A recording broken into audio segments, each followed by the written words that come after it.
Le dimanche 9 juin dernier, la cartographie des votes aux européennes indiquait un électorat en faveur du RN très fortement rural. Depuis, les experts, sociologues, géographes, historiens, sont de tous les plateaux de télévision et de toutes les émissions de radio pour aider les médias à comprendre les raisons du vote rural pour l'extrême droite. Alors que chacun y va de son analyse, nous voudrions demander quel rural ? La ruralité n'existe pas. Elle est un récit. Et de la même manière, les ruraux sont une catégorie parlée, au même titre que les jeunes. Dans les récits qui sont dressés de la ruralité, elle est tantôt une ruralité fantasmée, territoire de tous les possibles, rassemblant des valeurs d'authenticité que les villes auraient perdues, offrant une relation particulière à la nature, un récit tendant vers une muséification du rural.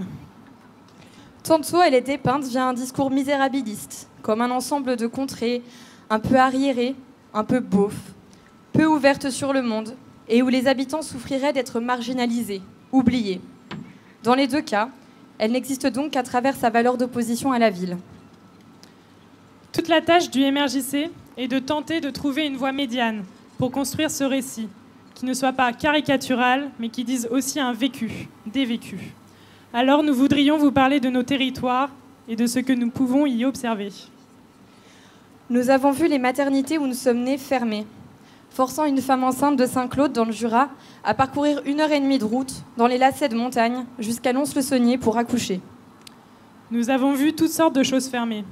Les salles de classe de nos écoles primaires, les lignes TER, les cafés et épiceries des bourgs environnant nos villages, dans lesquels les cafés ont disparu depuis déjà bien longtemps.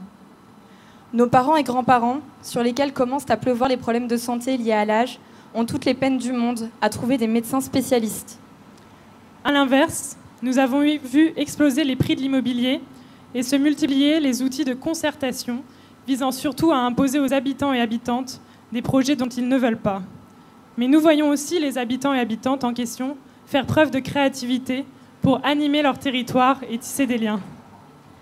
Nous témoignons de tout cela, car il nous semble au mieux naïf, au pire hypocrite, de condamner l'extrême droite sans dénoncer avec autant de force les politiques libérales qui s'abattent depuis des années sur les milieux ruraux.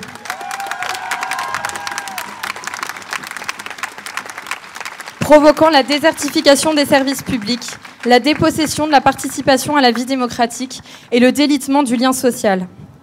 Il y a quelques années, les Gilets jaunes ont été une expression de cette catastrophe sociale qui accourt. Et ils ont essuyé un mépris tel que leur colère et leur défiance envers les institutions se sont accentuées. C'est donc là que tout se joue. Trouver dans nos cœurs l'équilibre fragile entre l'empathie envers des personnes qui subissent des injustices, sans rien compromettre de notre condamnation des idées d'extrême droite. Notre foi chrétienne nous offre des trésors pour y parvenir.